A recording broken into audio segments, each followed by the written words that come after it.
The update for today with the ongoing issues of the constitutional wrongdoings and human rights abuses that I've been experiencing that have incorporated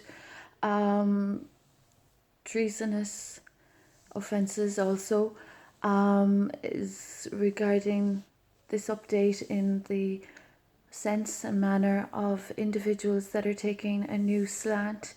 and applying a new perspective with regard to their exacerbatory offences. As a married mother who's experienced constitutional wrongdoings, there have been culprits since 2016, 2017 of a collective that have been of practices, etc., and procedures that have not been in accordance with the constitutional law of the democracy, which is of 2021 to this date. We're still living in a democracy. There is still, even during COVID procedures that are still anticipated and expected by the judiciary with regard to culprits that are of offences since 2006. So the latest update is that there is a new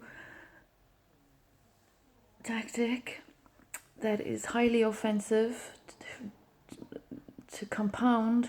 upon the offences that have already been occurring, that have disrespected every right in the Human Rights Declaration during a period of world history that is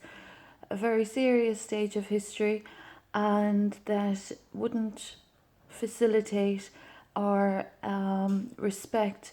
the spurious devices or means of individuals that are retaliatory offences that have been of offence since 2006 and that are not respecting the due course, due process of justice and fairness. So this is with regard to the obstruction of procedures that I've been experiencing since 2017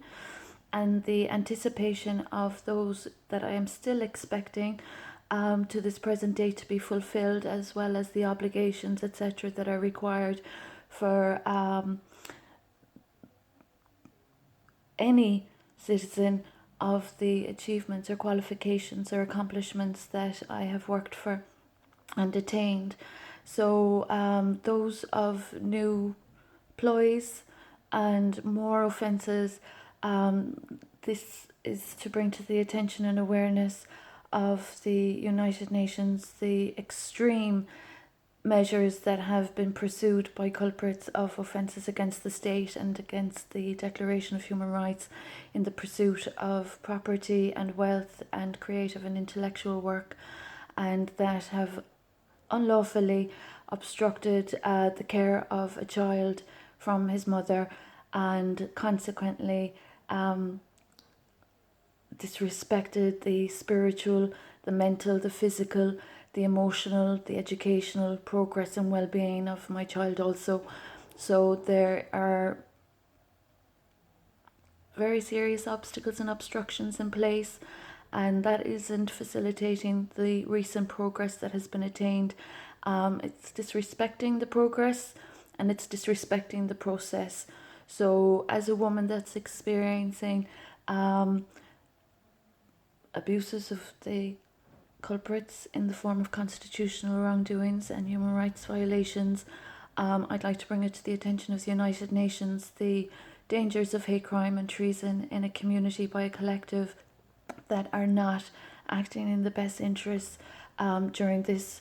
critical period in world history.